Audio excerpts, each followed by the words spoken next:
The other day, I saw some stupid ass that pissed me the off. Who in their right mind would make a show about a family of hillbilly squids? Nobody wants to see that nasty ass. Makes me want to go and find the creator of this show and beat the dog out of their asses. You better cross the street when you see me coming. I don't play that.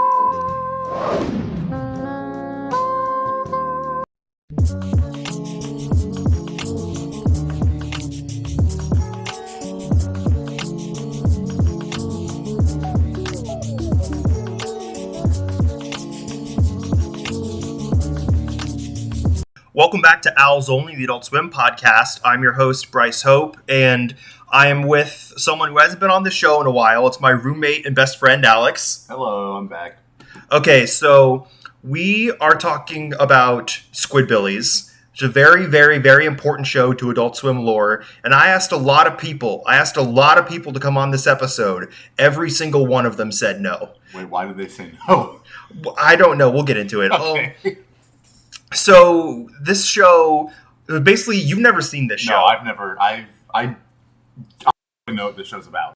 Okay. Do you know, like, what do you know about Squidbillies in general? That they're squids and that there's a grandma. All right, that's fair. That's like literally all I know. Okay, so the format for this is going to be, I'm going to explain to you all the lore behind the show, because there is like an absurd amount of both real life and in-show lore. It's mostly real life lore, because I feel like that's the more interesting part, is like all the shit that happened behind the scenes on this show. Because when this show starts off, like, it was just kind of like an in-joke with the bumps for a really, really long time, where they kept on saying, we're working on a show called Squidbillies. And it was like the joke that it was like a stupid thing that could never be like an actual show. And then they released it? Well, yeah, but it took them a while, because it starts off with, apparently, according to Mike Lazo, it said that it started off as from like the Space Ghost era, when they're trying to come up with like Hanna-Barbera characters to make TV shows out of. And they came up with two Hanna-Barbera characters, Squidly Diddly and Huckleberry Hound, whose thing is he's like Southern. And so they came up with the idea of just like redneck squid, and that's just sort of like went from there. And so it became like a side project of William Street with all the like original guys, like Matt Malero, Dave Willis, who did Aqua Teen, and then like also worked on Space Ghost, and Jim Fortier, who works on this show and also worked on the Brack show, and went on to work on Your Pretty Faces Going to Hell, and also there's plenty of other people who worked on like all these other Adult Swim things, like Lazo and Matt. Andy Merrill, Matt Harrigan of Fish Center Live and 12 Ounce Mouse fame. Like all these like Generation 1 people were working on this show from the beginning. And they all say there's a really good bonus feature on the first DVD where it's just them. It shows off like 5 scripts from the pilot, and they're going over it and talking about like 5 vastly different scripts, because apparently they wrote over 100 drafts of this pilot because they just could not get it right. How long? Like, when did they start making the show? I don't know, but I think they started in like early 04 and it premieres in like late 05. Okay.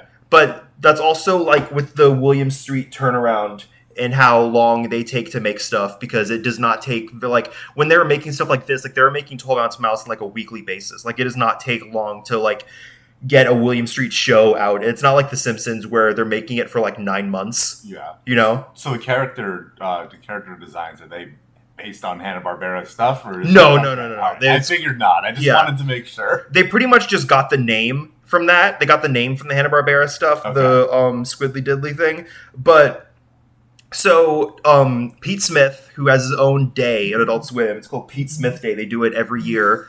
And it's like he's on the bonus features talking about this show, and he says that him and Matt Malero wrote the pilot to be like just as disgusting as possible, so they would stop asking him to make it. That sounds about right. They said, quote,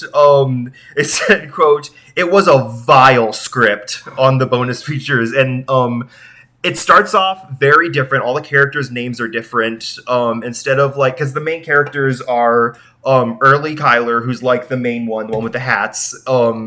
and there's Rusty, his son, Granny, the grandmother. What's the main one's name? Early. Okay. And Sheriff, who's like the cop, and then they also have like a fourth squid named Lil, who's mostly just like drunk the whole time and like asleep. But she's like asleep face down, and then they do a thing in like the third season where they reveal that she's face down because the entire time she's just running a meth lab like underneath the house because like so she's communicating with her face is like in like a little hole in the house. That's funny. Is she always in the same spot? No, it's really not consistent. No, I don't care.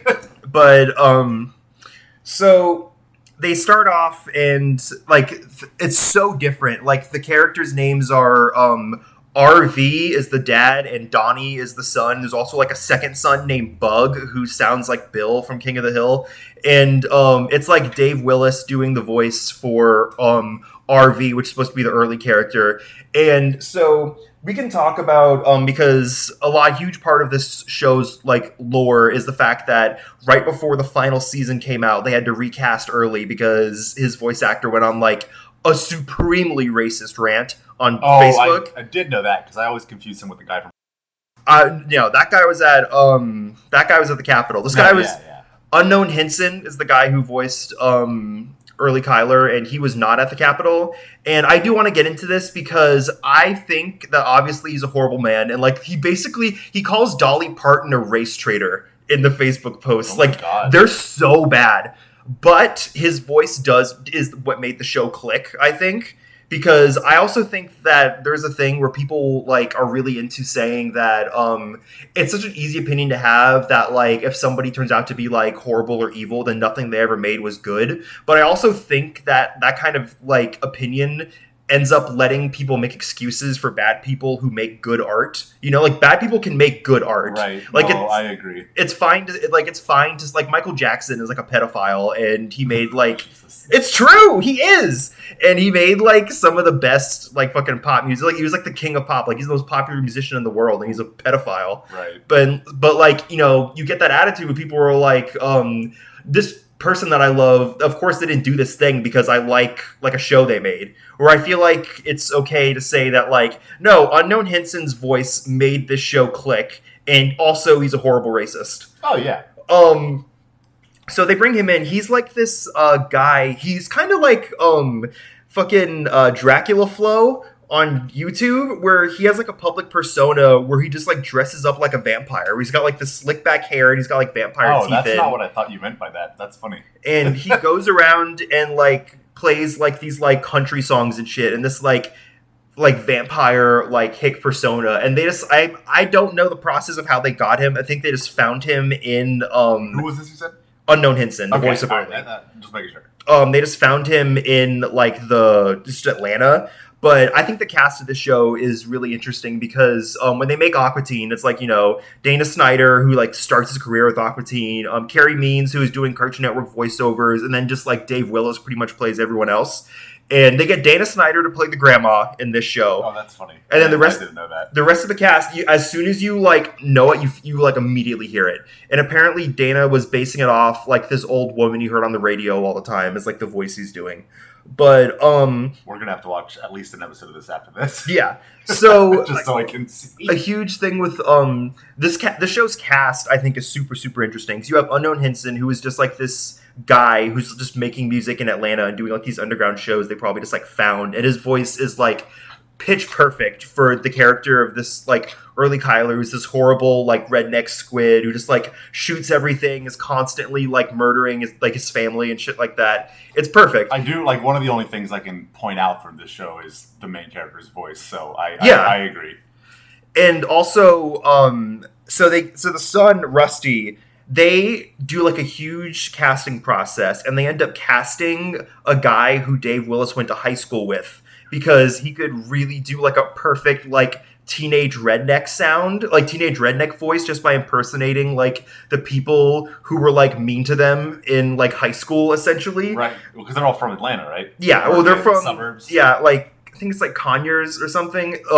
Dave Willis tells this story like a million times on several different of the special features on the DVDs, where he says that he was in like he went back to Conyers for like his high school reunion. He was wearing like it was like a shirt with a collar and pumping gas, and a group of people just like drove by and yelled like the F slur at him. Just because he was wearing like a collared shirt in this town that he grew up in. And so that's kind of like the genesis of Squidbillies. And also that's something that I feel like is the key to why this show lasted so long, because it really resonated with the top brass at Adult Swim, because everyone who works at Adult Swim and works at William Street has been dealing with people like this for like their entire fucking lives.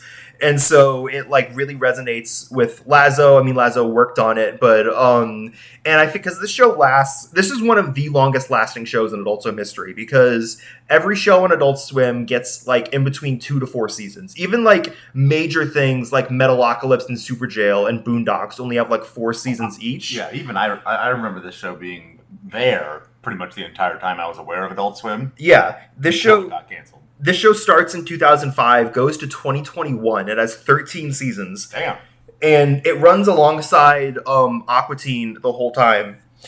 And this show, when I got into Adult Swim, this was like the sister show to Aqua Teen, which is super interesting to me because this show is like very nearly forgotten, I think. And I think it's because a lot of this show really resonated with the wrong people. Because I think a huge portion of this show's fan base are just like actual rednecks. Like they don't get it. The show's making fun of them. They don't get the show's making fun of them, especially because like if now is that true? Like in your experience in watching people talk about this like online and stuff? Yes, that's what I see. Like most Squidbillies stuff just has a million comments saying they shouldn't have fired Unknown Hinson underneath it and shit like that, or that they ruined the show. Okay. If I, not to make any assumptions about this Unknown Henson guy, but the show itself was making fun of him the entire time, and he just didn't realize it. Okay, that's the thing, because I watched all of this show within the past couple months. I did a Summer of Squids, where I pretty much watched, like, the entire thing, and I noticed that because another one of the things that he says on the show that, like, early Cuyler says... Yeah. Oh, no, sorry. The thing that Unknown Hinson says on Facebook in a response to a comment is, I don't like queers. And there are so... When was... Not that it matters, but when was he saying all this stuff? 2020. Oh. So this is is spurred on by, like, the Black Lives Matter protests of 2020. Okay. This is a COVID thing. Damn. But, I was going to try and give him a little bit of wiggle. No. So he was saying that, but so many episodes of Squidbillies are about how funny it is that Early is so, like, it's all about, like, gay panic and how funny it is that Early's so afraid of being gay and how, like, stupid it is that he's, like, homophobic. So most of the early episodes? No, a lot of the episodes in general. Oh, word. Like, up to, like, I think they go like more... a critique of, like masculinity and shit. They go more prevalent with it in, like, the later seasons, honestly. And, like... He's also, like, he is such a great voice actor, and he delivers, like, those lines, like, so well. It's very funny to me that he just didn't understand any of the irony, because he delivers the lines like he does get it. You know what I mean? Like, he delivers them, and he's, like, making Early, like, this, like, fucking, like, emasculated, like, little cuck with, like, his voice. And it's so interesting to me that he just never... really understood like what the show was like doing and making fun of him. Yeah. But maybe he did and he was just happy to get paid either way. I don't know. But I've also noticed a lot of the special features are like Comic-Con and Dragon Con panels with him, and he always just looks like he's not having as much fun as everyone else there. He's like fucking lost at Comic-Con. Yeah. So I'm going to go through more, because I think on, like, Saturday, I sat down and watched, like, these pilot scripts, which were, like, the whole thing with all the... Was it just, like, a reading of the scripts? Yeah, it was, like, readings of the scripts, and also there was, like, a bunch of, like, vignettes beforehand of, like, Matt Harrigan and Mike Lazo and Pete Smith talking about the show. Gotcha. There's a lot of Adult Swim DNA in here. Like, do you know about Old Kentucky Shark? I do not think so. So he's like a clip art of a shark from C-Lab. Yes. But go on. He's the villain in 12 Ounce Mouse. But like they call him Old Kentucky Shark in the Space Ghost episode, and he's in the Aqua Teen for like one time. Well, that's the shark from the episode where they get stuck in the cave in C-Lab, right? No. That's a different thing. Oh, the shark. Somehow that's a different shark. The one that I'm thinking of. Yeah, no. I believe you. This is the shark from 12 Ounce Mouse. No, okay. But like in one of the scripts, they mentioned like Kentucky Shark and stuff like that. Like Kentucky Shark is like patrolling the woods, because when the show does eventually get made, the show is very much about like just a redneck town taken to the extreme, and there is like supernatural and like stuff going on like that, but it's really like not that fantastical. It's just kind of like a shittier version of like the Aqua Teen world. Now, are they living in like a trailer park, like a similar area, or like they live in rural Georgia? They live in like a shack. They have like a little shack they live in. So it's not like the suburbs. No, they have like a shack they live in. It's just like surrounded by mud. Gotcha. And so, Jesus. But like a lot of the early pilots have like this weird thing where they have like an enchanted forest outside their house, and there's like a king and queen that they like deal with. It's super interesting at seeing all these. Wait, that was across more than just one of the. Yeah, that's across like a bunch of different. Because like, I feel like they also intentionally make it so that you can't tell what order they're showing the pilots in, because the first one is just about them going to a Chinese restaurant, and then it gets like progressively like weirder, and they go back around and they go back to making it like more normal. But like a lot of the things like Lazo was saying, that they really did feel like writing this pilot seems impossible. Also, fucking, you know that very famous, like it's like from the last episode of Aqua Teen when the show ended in 2015 with the Bibble joke. Yes. Yeah, that was like a vine. Yes. That's in one of these pilots. Like the Bibble, I mean, it's just like, you know, I'm sure people have called the Bible the Bibble before, but like that's in these that's in these pilots, which is they're the same people, so yeah, which is fun that they're like had this joke for so long. But anyways, so they're making this pilot for forever, and they're hyping up a premiere in November 2004 on the bumps. They're like, all right, this is it. We're finally going to release Squidbillies. Like, it's real. We swear to God it's real. And the episode starts, and it's the first episode of Perfect Hair Forever. Which that's terrible. Which nobody knew. Nobody knew at the time that. Nobody knew what Perfect Hair Forever was. That was a new show, too. So it was like the series premiere of Perfect Hair Forever. And then following it up was something called Anime Talk Show, which was a talk show with Space Ghost, Meatwad, Early, and Sharko from C-Lab 2021. Okay. And Early, like, it's definitely Unknown Henson doing the voice, but he, like, barely speaks throughout the whole thing. It's really weird because, like, I feel like at any other time they would have had him be, like, super vocal and, like, yelling and screaming and shit. But, like, he just, like, is barely talking. And it's very interesting because I wonder, like, how much they had of his personality, like, down at that point. But, so yeah, the show comes out, and the basic concept of the show is that, Early is like this like horrible redneck squid. He's like a felon. All he does is like rob convenience stores and stuff, like rob liquor stores at gunpoint. And he had sex with this like horrible, grotesque, like Jabba the Hutt-esque woman who just like I don't think we start seeing her like indoors until like the later seasons. Most of the time we see her name is Crystal. She's just like laying sideways on I know who you're talking about. She's just laying sideways on a mattress in like a trash dump. I forgot about her. We like rarely see Crystal like indoors until like the later stuff. So he like knocks her up, and then she gives birth to Rusty, who's just kind of like, he's very much like the rednecks you went to high school with. You know, it's like, hell yeah, boy! I know, yes. Like going like mudding and shit like that. Yeah. Like he's just like the shitty like redneck kid you went to high school with. But they do find that the good thing about this show, and also a thing that's interesting, is that there aren't really like direct comparisons you can make between this and Aqua Teen, because it could have been really easy to make this just like Aqua Teen 2, but it's not. It's very different. But with squids.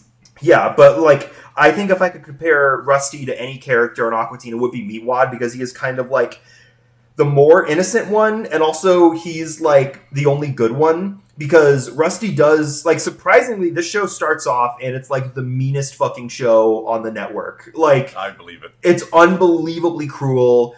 Early is horrible. He's constantly like shooting Rusty or like punching Granny in the face and stuff like that. And this is like just for the record, this is like the only Adult Swim show that I remember my older brother telling me he watched besides like Family Guy. And as it goes on, they start to, like, they really do kind of start to fall in love with these characters, and they give Rusty, like, a character arc. Because Rusty, there's... But not early. Not early. Early stays evil to the end, but they give Rusty a character arc, because, like, Rusty, around, like, the 5th or 6th season, knocks up his half-sister, and they have a human hybrid squid baby they named Macho Man Randy Savage. Okay.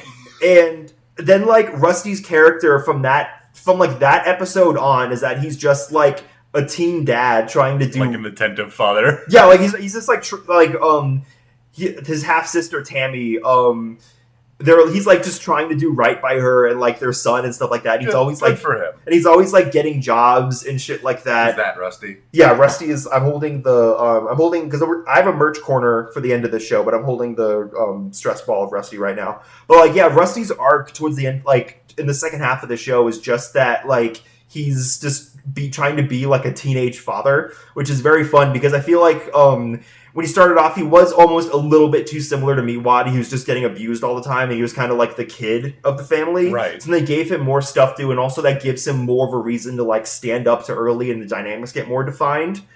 It is a miracle that this show went on as long as it did, and it's also really interesting because I feel like this show finds itself so much more the more that it goes on, because it kind of becomes, like, the William Street, like, topical show, almost in a way that, like, South Park is, where it's about their attack, like, every season they come back, they have, like, a few topics they want to tackle. Like, one of the last episodes, like, one of the last season's episodes is about, like, Blue Lives Matter and shit like that. Huh. Like, they come up with, by the time the show gets to, like, I remember the final season, there's so many Proud Boys jokes. Like, there's so many fucking Proud Boys jokes in the final season. Yeah, the show has gone on for a very long time. Yeah, because it starts off as, like, it's like 2005, but they also do a very fun thing that I like, where the squids are definitely racist, but they're also super racist against white people, and they call them Chalkies, which I think is very funny. I think there's like a whole arc where Rusty gets, like, really, really upset that when he finds out that he's technically half Chalky because his mom is white. Oh my god. It's fun. It's really fun. They also have the sheriff, who's kind of like... is he a squid? No, the sheriff is like... He's kind of drawn like a 12-ounce mouse character. He's very crudely drawn. The first season, he's voiced by Charles Napier, who is this, like, character actor who voiced, like, mostly just, like, cops and, like, military guys. And he's in, like, thousands of, like, procedurals throughout, like, the 20th century and stuff like that. And he's also in Archer for one episode. He's like the Archer's cancer doctor in the two-parter where he gets cancer. That's like his last TV role before he died. But so he plays the sheriff for the first 6 episodes, and I don't know why, but they get rid of him and they replace him with someone named Bobby Ellery, who plays him for the rest of the show, and he's great. He's fantastic, and they also sound very similar. So, like, I feel like you probably wouldn't know, but they also introduce a concept. It gets used a lot more early on than it does later on, where the sheriff has, like, a vegetable patch of clones. And, like, because they introduced the new voice actor. Like he grows clones of himself? No, because there's, like, another critter named Dan Halen, who, like, I can't even describe what Dan Halen is. I think theoretically he's human, but he just kind of looks like just like a round little, like, ball of flesh with, like, feet and arms and, like, hair. Okay, so they're just doing whatever the fuck they want. Yeah, but Dan Halen is kind of like the Mr. Burns of the show, where he runs like Early works for him, and he runs like a megacorp that like runs the town. Okay, gotcha. And he grows like the sheriff clones. But like because like the episode where they introduce his new voice actor is he's just like standing there, like the old sheriff comes up, and the new one just walks up and just beats him to death with a fucking, what's the police baton? Because they never introduced the concept of the clones before that. That's how they introduced us. All right. Just a second sheriff walks out and just fucking murders the other one and takes his place. Sheriff. Yeah, and then they reveal, like, the other, like, several different sheriffs. And they also have, over the like first couple seasons, they introduce like a little deputy for him to have, which is like a smaller, more fucked up version of himself. Or like it's called Deputy Denny, and he's voiced by Dave Willis, doing like a super high pitched voice, and like his head is caved in, and like one leg is like is like obnoxiously bigger than the other. Denny is possibly like the best character on the show. I think he's really, really fucking funny. Okay. And so they just find all this stuff to do with these characters. They do kind of thing that I've noticed a lot with a lot of adult animated comedies, where they build out like a whole town full of characters. And because like even like More Laurel does that. Just like cycle between.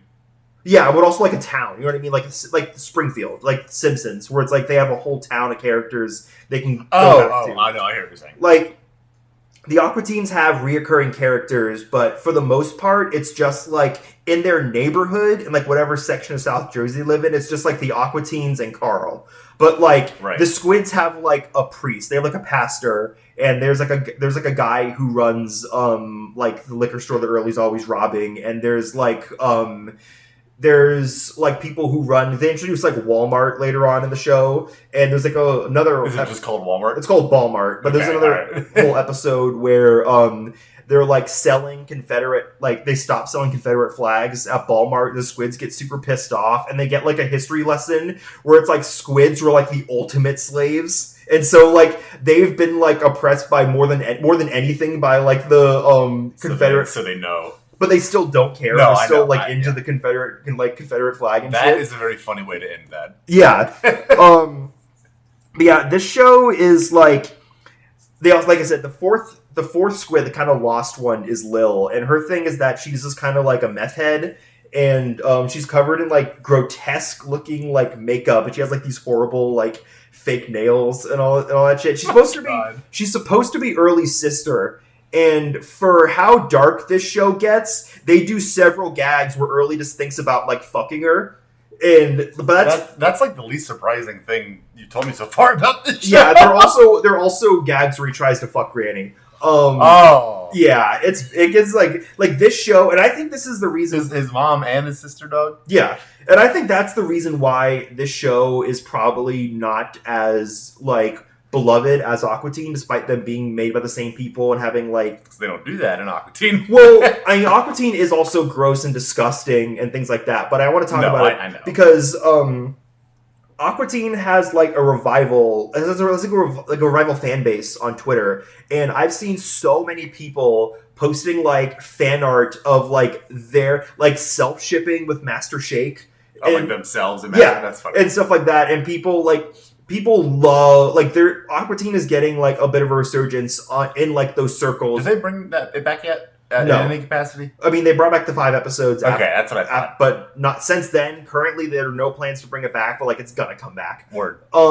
Like, I don't see that being the end of Aqua Teen. But, like, people love Aqua Teen, and it only continues to get found by more people, especially because people are looking for something after Smiling Friends Season 2 ended, so a lot of people gravitating over to Aqua Teen. And it's very interesting to see that, because those shows have very similar senses of humor, but Squidbillies does not catch on with anybody, and Aqua Teen has caught on with a lot of people, and I think a lot of that is because... I think it's more niche? I think it's more niche because of the appeal, because a lot of it is... very harsh, making fun of. I think it's.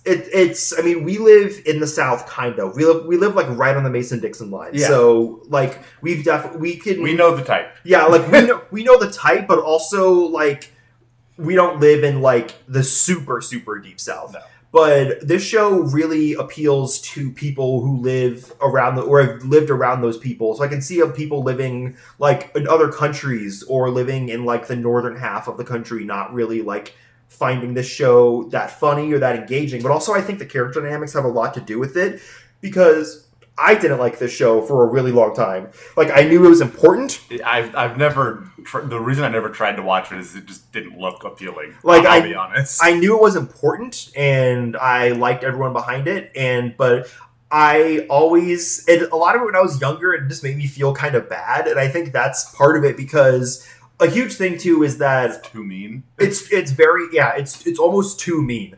And on Aqua Teen, they kind of get away with it, because... the Aqua Teens, like Master Shake, Frylock, Meatwad, and Carl, they're all equals. I mean, like, Meatwad's definitely, like, stupid and kind of supposed to be, like, the younger one. Yeah, but he's still doing shit. Yeah, but, like, Meatwad also gets one over on Shake constantly. Like, there's the two examples I'm thinking of is there's an episode where they both start, like, sports betting, and Meatwad just keeps getting, like, more and more money, and Shake keeps losing, and Meatwad's wearing, like, fucking, like, Jordans and, like, a big chain, and, like, commanding, like, these big, like, mafia guys to, like, break Shake's, like, fingers and shit like that. Yeah. And then also, one of the last episodes of the show is about Carl's mom going through hospice, and Jesus Christ. And then Frylock gets like a rare like herb to save her life, and even though Carl desperately doesn't want him to, Carl wants him to let her die so you can like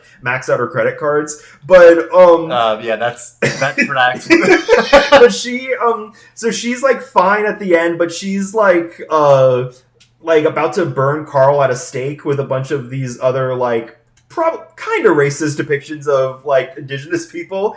But Carl's like, I love you, Ma! I love you! And then she just like stops, looks at him for a second, and then just tosses the flame on him and burns him alive. And then Meatwad goes, and I love you too, Shake. And then like pulls out a torch he had from nowhere, lights Shake on fire, goes, I love your ass hard. And then like smashes the credits.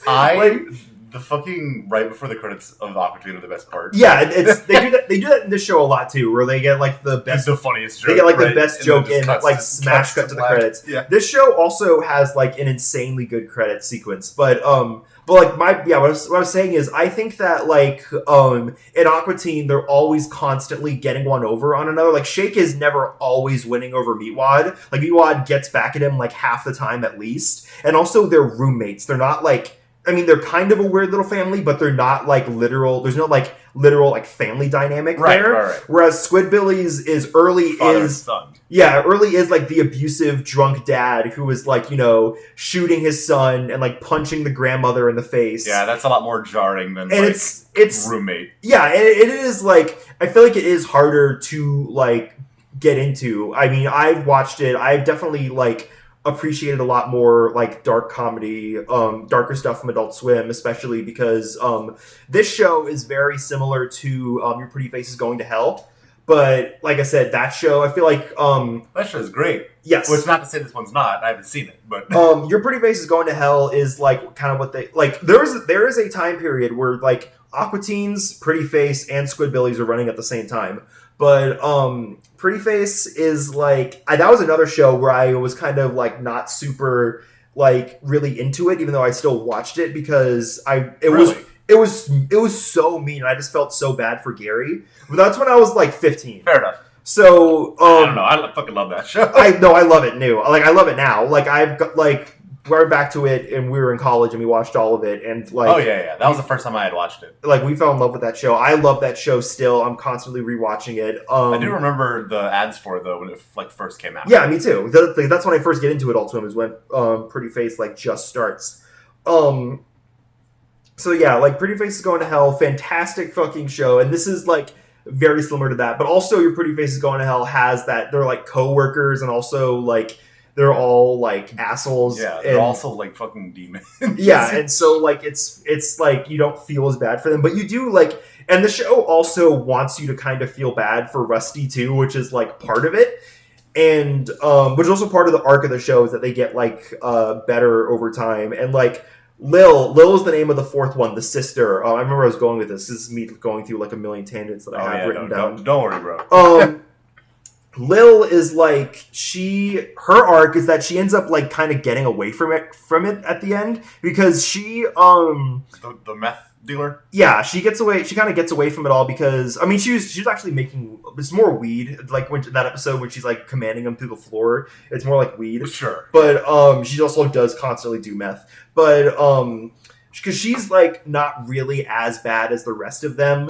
She's just kind of like high all the time and shit like that. Yeah. But they also have no idea what to do with her. So she's more prevalent in the early stuff. And once they hit like season 7, she appears like maybe once a season. Like, she is never there. They never have anything to do for her. And then, like, in the last season, there's a bit where they, like, go to her house and she's, like, living with, like, another person. And she's like, clean, off drugs. But then Good for her. Yeah, but then Early leaves, like, a can of paint thinner, and the last shot is her just grabbing it and pulling it into the house. So, you know. But yes, like, Jesus. Lil also, there is a... You said paint thinner? Yeah. Lil, there is an action figure of her. She is one of the kid robots they made in the first Adult Swim series. They made Early, Granny, and Lil. So I kind of want that figure. Not Rusty. Not Rusty. I don't know why. I want that figure. Like, it's kind of... Like, it's so grotesque, but I want it. And so also Crystal, like Rusty's mom, she's also very redundant. A lot of the time is because of, like, the way she's drawn, they can't really have her leave that, like, mattress she's always on. Later her thing becomes that she's always working at the Walmart, and she's in, like, the mobility scooter with, like, the Walmart vest on. Oh my god. This show is also about, like, this show, and also another thing that does this a lot is Metalocalypse, is about just, like, pure hatred for the average American, which I was gonna say, like, show this to someone in Europe, and they're just gonna think that, like, they'll just interpret it as making fun of America. Yeah, but also they'll probably interpret it as satire too, and a lot of it isn't. True. Like this show, and I think Metalocalypse too, has a lot of fun with showing, like, the average American citizen to be the most, like, disgusting creature you've ever seen in your entire life. Like, that's a lot of the humor of Metalocalypse and this show, which I do think is kind of jarring to get into, because a lot of both this show and Metalocalypse are, like, super, super, super violent. But, so yeah, this show is, like, so important because there are really, really good compilations of, like, bumps and promos for this show, both on YouTube and on the DVDs themselves. And, like, they did, like, DVD signings and stuff like that across Georgia, and also they would there are just bumps where they're like, people need to start watching this show, it's brilliant. And you can tell that, like, it really did exist because Lazo liked it. Like, I think it's a fantastic, really, really funny show. Yeah. But how long did it last after Lazo left? 1 year. Okay. Well, I mean, like, Lazo leaves 2019, and then the show airs its final season in 2021. You saying that made me think. Yeah, and also it's the same thing with the Venture Brothers. Like, because I also don't want to say that it's Lazo keeping it alive is a bad thing, because Lazo also kept alive the Venture Brothers, which is the best show ever, like, of all time. And which we finished, by the way. Yes, I did make Alex watch the Venture Brothers. I like it. And so, like, it's just, like, a fact where I think that, like, I don't think the show really ever hit the mainstream like Aqua Teen did, but also they just packaged them together a lot on the show. Because I remember even I kind of associate them together. Yeah, because they would air them back to back, new episodes. They're both 11 minutes, right? Yeah, they're 11 minutes. They air them back to back. The promos would often be like 2 in 1, and then another thing with the show is, like, this is also stuff that, like, nobody knows about, but it's famous to me. There's, like, a famous to me iTunes collection called Watching is Better Than Living that has, like, it's like a collection of, like, 4 of their, like, big flagship shows. It comes out in, like, 2012, or, like, it comes out right before Rick and Morty. What's it called? Watching is Better Than Living. Okay. Because Rick and Morty is not on it, but it comes out, like, so it comes out right before Rick and Morty. It's the first episode of the Venture Brothers, the Video Ouija episode of Aqua Teen, a random episode of Metalocalypse, and a random episode of Squidbillies. So they consider that, like, one of, like, their anchor shows. Yeah. When they were making, because it was like a little, like, here, pay $5, get, like, a hour's worth of DVD. hour 15. No, it was an iTunes collection. It wasn't a DVD. Oh, okay. No, sorry, I missed that part. No, it was an iTunes collection where they're like, okay, pay $5, get, like, you know, an hour and a half worth of Adult Swim to watch on, like, a flight or whatever. Yeah. And I actually remember you downloading Adult Swim shit to your like, I remember you talking about that in high school. Yeah, because that was my thing, is that when I was, like, a dumb little fucking high schooler with I didn't have the resources I have now to, like, torrent shit and, like, take shit off my spleen or, like, which you don't do, of course. No, I do. And, like, dude, this is kind of off topic, but the Star Dream Corp LLC put a poll on his Instagram story and said, "We're making bootleg Dream Corp DVDs. Put your address down and we'll ship you one." Nice. Like, did you nobody put gives. your address down? Of course, nobody gives a fuck. But like when I was a dumb little high schooler, I didn't have like the connections or the resources I have now. So like when something wasn't on DVD, all I could do was just like, go and buy an iTunes card and like buy it on like save it to my parents. Fucking you were getting fucking X-Men movies. I remember. A lot of those X-Men movies I got were from digital codes. Oh, I forgot they used to do that. They still do that. I have watched maybe like a episode and a half of a show on my iPod, and that's it. Like I've never watched a show. I used to be big into that. I also a couple years ago, a couple months ago, maybe like a year ago, they had like there was a glitch on iTunes where you could buy the entire series of the Venture Brothers for $10. Okay, and I was like, "Fuck it, why not?" Yeah, and so I have all of the Venture Brothers on iTunes. I think I bought like 1 or 2 episodes of Bleach, and that was like all I ever. No, I have episodes of like. I have like all 12 Ounce Mouse, because like 12 Ounce Mouse and Moral Oral, that was how I really like watched and rewatched those, because I used to have an iPad back in the day. Like when I was in high school, I used to have like an iPad that I really relied on for like a lot of TV watching, especially stuff that I couldn't get on DVD. And so I just bought like the last 2 seasons of Moral Laurel and like all 12 Ounce Mouse, and that's how I would watch those shows. Yeah. Or like casting them to the TV from my iPad through like the little Apple AirPlay, or like Perfect Air Forever. Like that's the one I have on iTunes. But Word. I actually didn't know that. Yeah, that was sort of like my first phase of like, okay, how do I save these shows that I love that I can't put on DVD? But now I just like burn DVDs of them. But yeah, there's so much, like this show is so ingrained in Adult Swim. Like like I said, there were bums people that were like, hey, you need to watch this. And they also put so much effort into the marketing. This also does because even when I didn't like this show, I was still so in love with the marketing, because this show does something that is very Adult Swim that I love, where they just go around Atlanta and take pictures of shit, and they just like turn that into their marketing. Yeah, and they just like put the characters on the pictures and shit. Yeah, like the first DVD, like, cause I've had a DVD for like 10 years. The first DVD, all the menus are just pictures of like the abandoned house. Like the band, like this, gotcha. Like it's just like pictures of like abandoned houses and like smashed refrigerators and like the woods they probably just found like 40 minutes outside Georgia and stuff like that. And I love that kind of shit. It's like catnip to my brain. And like a lot of the bumps are like that too, where just real shit. Yeah, or it's just like photos and videos they took around Atlanta. Because also a huge thing I'm in love with Adult Swim is its connection to Atlanta and its connection to like that city specifically. And this is one of the biggest examples of that, because so much of this show is just them like riffing on stuff they experience or run into in Atlanta. I remember you bringing that up the last couple times we talked about the show. Yeah. Another thing, did I make you watch the pilots disc, like a disc of all the pilots? At some point in our friendship, we've watched that, but I don't remember. Do you remember Cheyenne Cinnamon, like the CGI pop star? No, of course I do. Yes. So there's we watched that in college too. Yes. That is the worst pilot on that disc. I'm not afraid to say that, it's awful.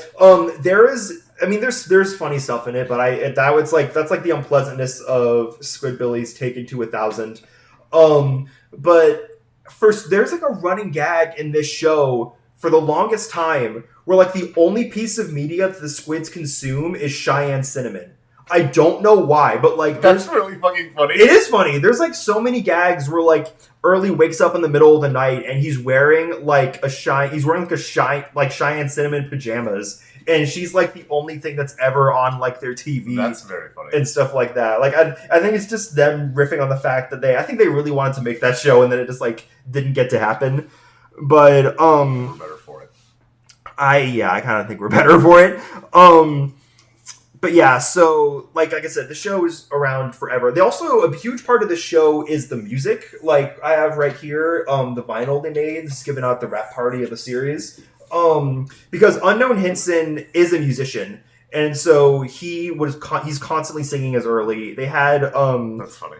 Do you remember Sirius XM? Did your parents ever have Sirius XM? Yeah. My dad was a sports guy. Of course we did. Yeah, my parents had Sirius XM. This is because like this show is like late 2000s, early 2010s. It's like the peak of Sirius XM. They did like a special on like outlaw country radio for like an hour of like songs from this show. That's funny. Yeah, but so did they record most of the songs, if not all of them, themselves? Oh yeah. And also a huge thing too with this show is they're constantly like getting new musicians to do the theme song. For the first couple seasons, I think. Oh, you told me this the other day. Yeah, I think around like seasons 7 or 8 or so, it gets to the point where every single episode has a different musician doing the theme song. That's cool though. Yeah, like every single episode like has, and it's mostly like country bands, but also they get like Weird Al to do it at one point, which is fun. And also I feel like a huge draw of the show for the creators is just getting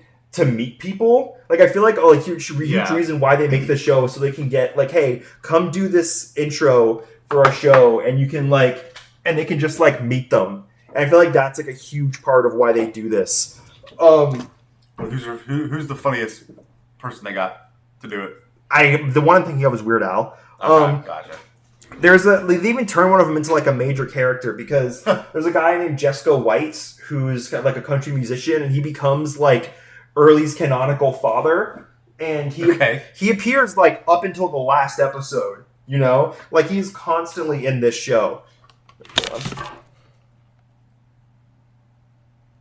Okay, sorry, we had to stop to get our cat to stop attacking us. Okay, so like Jesco White plays like Early's canonical father, and he's like in the show up until like the very end. Gaga Peepap. Gaga Peepap. Yeah, and they have a lot of fun in the later seasons fleshing out like the lore of the Cuyler family, and also the lore of how like the sheriff's dad also was the sheriff, and he like had the same run-ins with like Gaga Peepap that Early has with the sheriff. Okay, that's funny. And this show also is how, like, I've noticed a huge thing that develops with this show as it goes on, because it starts off and it's very similar to Aqua Teen and Space Ghost in the sense that, like, it's almost like a play where you have, like, a static background and then characters, like, move around the background. Like, so the background's like real pictures? Or not real pictures, but... No, not in this show. It's not, in Aqua Teen, they're, like... drawn to look like real pictures, but I'm talking about like there's not a lot of camera movement in Aqua Teen, at least not until the second movie, because and Squid starts off that exact same way where it's like static characters moving around a background because a lot of it's just like moving computer assets. But this as the show goes on, they start developing, like they start getting more and more creative with their camera movements. And they start like there's like a Halloween episode where like halfway through like 5 minutes in, it starts looking like it's fucking Snow White or something, with how like fluid and vivid the animation is. It's because they're doing like an action thing, and they do that like a couple times where they really do start to like build up the look of this show. And I feel like it's sort of them. They kind of do the same thing with the second Aqua Teen movie, like. Because like we're in Aqua Teen, it jumps from like the last season of Aqua Teen looks like the first season, and then the second movie comes out and it looks like completely different because they have like storyboards and they can actually like move the camera, and the characters can have more than like 5 poses. Right. And with Squidbillies, they're not just assets. Yeah, Squidbillies, they do that, but they does it like a very, very like gradual thing. They did this is kind of related to that, but not really. I just wanted to talk about it. Sure. There's an episode about Rusty finding a stray dog, and the end of the episode is that Early and Granny kill it and eat it for Thanksgiving dinner. Okay. And like that sounds about right so far. But like it's unbelievably upsetting because they take so much time to make it look and act like a real dog. And then, like, when they show it, like, roasted like a Thanksgiving, it's like eyes are open. It's got, like, fucking bloodshot eyes and shit. God. It's horrifying. But here's the best part. It cuts to credits, and it says, like, R.I.P. Biscuit. And it's one of the people who worked on it. It was one of their real fucking dogs. Jesus. So it was like, oh, wow. I don't know if he just, like, I don't know if that was his decision or if they did it just to fuck with him, but that is insane. I would hope it was his decision. Yeah, that's fucking insane. I remember seeing that episode live and being like, Jesus, but when I watched it this time, I knew it was coming. I was like, so it was funnier to me now that I knew it was coming. But yeah, so the big thing with this show that people know is that he got fired in 2020 for calling Dolly Parton a race traitor. And so I genuinely don't know if the last season was planned to be the last season, or if they were like because of that, if because of that and Lazo leaving. But I don't know. But they announced, okay, season 13 is going to be the last season, and they did like the show's always had so much fun with marketing up to the very end, where they did a bunch of promos where they have like different Adult Swim actors voicing over early. Like they had one with like Summer from Rick and Morty voicing him, and like Space Ghost George Lowe, Steve Bloom who plays Spike on Cowboy Bebop, and Tom on Toonami. Dave, actually a pretty star-studded cast for that. Yeah, for that gag. Dave Willis just doing like his Meatwad voice and shit like that. Like they had like a lot of those, and so then they eventually announced that they're replacing him with Tracy Morgan. Yes. So I remember when that happened. Tracy Morgan becomes the voice of early Cuyler for the last season, and I think it's really funny. I think he does a great job. I mean, obviously, like, is there any attempt to sound like? No, it's just Tracy Morgan sounding exactly like Tracy Morgan. That's funny, and it works because it's a joke. Because it's like, all right, this is the last 10 episodes of this show. Like, this is going to be Tracy Morgan. It's fine. Yeah, shut up. Who cares? Yeah, like, let's just get this over with. But this show also takes care to end in like a genuinely sweet way, where it ends with it almost reminds me of Disenchantment. I'm going to get into major Disenchantment spoilers here. So Disenchantment ends with Lucy, the little demon voiced by Eric Andre. Mm-hmm. He like dies for real, saving everybody.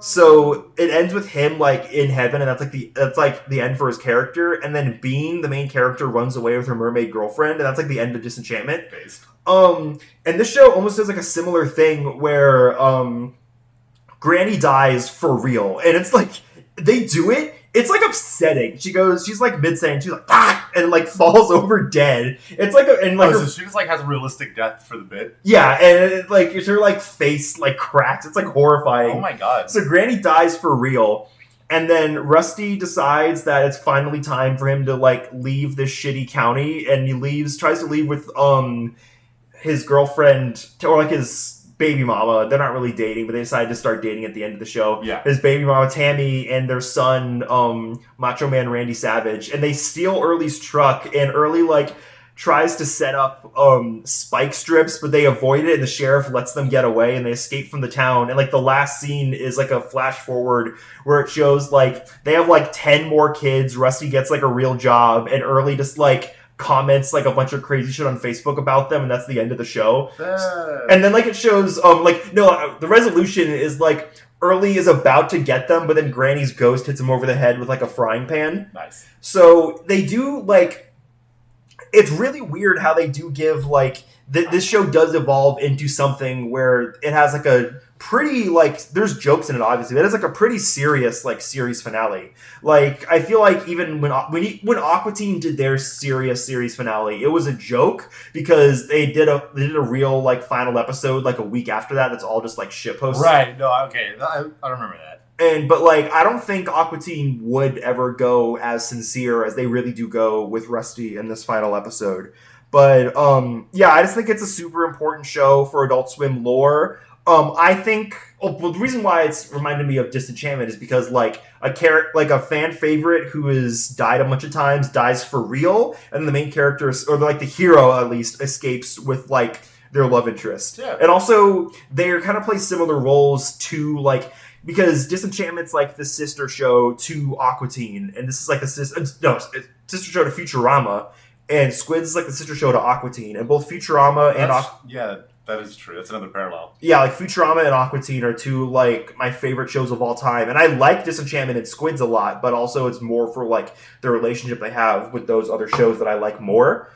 And so I do want to end this by doing like a merchandise section because go for it, bro. This show has like a really, really good. Our cat is obsessed with all of the stuff around us. So 1 second. The show has like a really, really good like variety of merchandise. Of course, it's all like super rare, but the DVDs are great. I think the DVDs are all like all the DVDs. Yeah, I have all the DVDs right because I have Volume 1 a DVD. Yeah. Hell yeah, I'll touch on the CRT. I mean, they're all DVDs. They never made Blu-rays of this show. Oh, word. I own every Adult Swim DVD ever. So, like... At least all the American ones, right? Yeah. I own, like, every Adult Swim DVD, so, yeah. But, like, all the DVDs are fantastic. Like, the art in them is so fun. Like, one of them is just, like... I really like that first one. Like, yeah, like, super realistic pictures of the squids and stuff like that. Like, they're all so fun. And then, they released a vinyl record, which I have here, which is they released this at the Rap Party, apparently, according to someone on Instagram when I posted this. Say rat? Rap. Okay. Like the rap party for the entire show. That makes sense. They released like a squish ball of Rusty they sold on As Seen on Adult Swim, which I have. And they also have the early bottle opener, which is on As Seen on Adult Swim. Which I have used many times. Yes, that's been our bottle opener for like a very long time. They made Kidrobots. Like the first series has like early Granny and Lil, like I said. They made a second early later on with like the revamped series they did. And then also the big thing that I've been super looking for is they made like plushes of this show. They made like 4 like shitty little plushes of early Rusty, Granny, and the Sheriff, and I want them like so bad, but they're like impossible to find. Like they never ever pop up on eBay. There's one listing and it's some asshole selling it for like $1,000, and it's like, come on, be serious. What did you say it was? The plushes, like the plushes of the 4 main characters, and it's like you'll buy it someday. Yeah, that's a huge thing with Adult Swim collecting in general that I'm going to talk about, because if you do this, you're an asshole. People will hold on to merch for like 5 years. Like there are people holding on to merch from As Seen on Adult Swim, and like, no, this pin set is worth $250. And it's like, go fuck yourself. No, it's not. Like, you're just, like, nobody's going to pay that, and you can't even negotiate with these people, because they're like, no, I'm not going to negotiate with you. And it's, like, the same thing, too, where, like, the most egregious example to me is, they did some, like, 12-ounce mouse notebooks that I didn't buy because they're just, like, Redbubble shit. Sure. Where it's just, like, a picture of Fitz on a notebook, and it's, like, that looks like Redbubble. Like, I can make that. I don't want, like, I'm not going to, I didn't even spend the $5 on that. Right. And they're selling those for like $70 on eBay, and it's like, go fuck yourself, dude. That's funny. And people do this all the time, and I don't know, I just hate it. Like I collect fucking Pokemon games, so I understand. It's so much more respectable to me to just put it up for like a bid and just let other people determine the price. Yeah. But like, no, there's like a whole like repertoire of Adult Swim shit that has been on eBay for years and years and years and years. That's like hundreds of dollars for like stuff that they got for like $5, and they're never going to sell it. Like nobody's ever going to fucking buy that, and they refuse to negotiate with anybody. And if you're listening to this and you do this, you're an asshole. So that's pretty much all I have for Squidbillies. I just wanted to go over the insane lore the show has, because like I said, like it's but also the last thing, there's a statue of Early they dedicated in the final season, and like I think it's like called it's in like Elijah, Georgia or something. Oh, like a real statue. Yeah, like a real statue in like Georgia. I may have seen it. I may have seen pictures of it. Yeah, like it's like a real statue, and that's so funny. Yeah, it's just there, and there's so much fun real life lore to this show. Like I said, it starts off with them doing the Perfect Hair Forever fake out, and then that may have been April Fool's. That may have been their first April Fool's joke. Actually, no, Mustaches was the first. That was like the second April Fool's joke, was the squids fake out. Gotcha. The show is so important to Adult Swim and to William Street and to like all this stuff. I am glad that I watched it. I think that it's a much better show than I ever gave it credit for.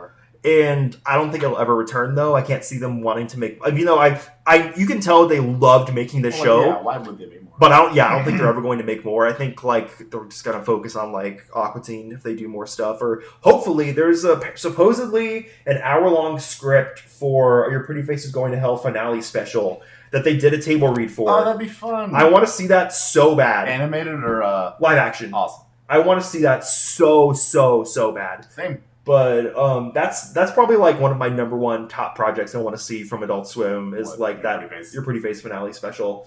It'll probably never happen, unfortunately, but I would love to just like read that script. Like I want to just read that. I also want to read Doc and Jackson's like notes for Venture Brothers season 8. I just want to read those so bad.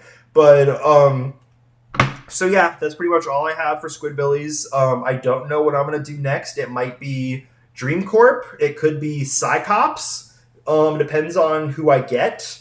But you can follow me on Instagram at adult_swim_merch_archive. I've posted everything that I talked about in here that I own. You can follow me on Twitter at @MouseFitzGerald without the D. And listen to this podcast, or listen, I was going to say listen, I was only already listening to it. So that's pretty much it. Do you have anything you want to plug? No, but thanks for listening, guys. All right. See you guys next time.